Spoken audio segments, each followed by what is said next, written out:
Abandonner une mauvaise habitude pour se concentrer sur l'essentiel et avancer demande une approche structurée et bienveillante. Voici une méthode étape par étape, inspirée des neurosciences, de la psychologie comportementale et des stratégies éprouvées. Prendre conscience et identifier le pourquoi. Question clé. En quoi cette habitude me freine-t-elle concrètement? Exemple. Scroller sur les réseaux me fait perdre 2 heures par jour. Je pourrais utiliser ce temps pour apprendre une compétence. Fumer affecte ma santé. Je veux être en forme pour voyager. Outils. Tenez un journal pendant une semaine pour noter quand, pourquoi et comment l'habitude se déclenche. Exemple, stress, ennui, environnement. Remplacer, pas supprimer. Le cerveau aime les routines. Supprimer une habitude crée un vide qu'il faut combler par une alternative positive. Exemple, au lieu de grignoter en stressant, boire un verre d'eau ou mâcher un chewing-gum sans sucre. Remplacer 30 minutes de réseaux sociaux par 30 minutes de lecture ou de marche. Science. La stratégie de substitution active les mêmes circuits neuronaux, mais avec un bénéfice positif. Habitude bouclier. Modifier l'environnement pour casser les déclencheurs. Les habitudes sont souvent liées à des signaux environnementaux comme les lieux, les objets et même les personnes. Par exemple, si vous mangez mal devant la télévision, déplacez-vous dans une autre pièce pour manger. Si votre téléphone vous distrait, mettez-le en mode avion ou dans une autre pièce. Une astuce utile est de créer des zones sans tentation, comme un bureau sans snack ou une chambre sans écran. Utilisez la technique du si alors.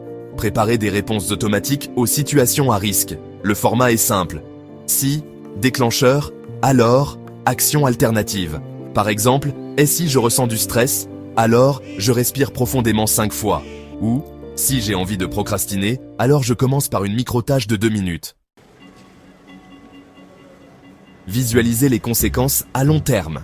Le cerveau privilégie souvent le plaisir immédiat, mais vous pouvez rééquilibrer cela en imaginant le futur désiré. Un bon exercice est d'écrire 2 listes. Ce qui se passera si je continue cette habitude dans 1 an ou 5 ans. Et ce qui se passera si je la remplace dans 1 an ou 5 ans.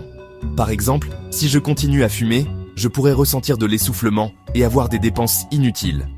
En revanche, si j'arrête, je pourrais avoir une meilleure santé et faire des économies pour un voyage. S'appuyer sur des systèmes de responsabilisation. Stratégie. Annoncez votre objectif à un proche ou un groupe. C'est l'effet de l'engagement public. Utilisez une appli de suivi d'habitude comme Strix ou Habitica. Créez un contrat avec vous-même. Si je réussis 7 jours sans X, je m'offre Y. Gérez les rechutes avec bienveillance. Les rechutes font partie du processus. Au lieu de culpabiliser, adoptez le modèle « Apprendre, réajuster ». Question post-rechute. Quel déclencheur a causé cela? Quelle alternative puis-je tester la prochaine fois? Citation, ce n'est pas une rechute, c'est une donnée. James Clear. Renforcer l'identité souhaitée. Mentalité, passer de « je dois arrêter X » à « je suis une personne qui fait Y ». Exemple, je suis une personne qui prend soin de son corps.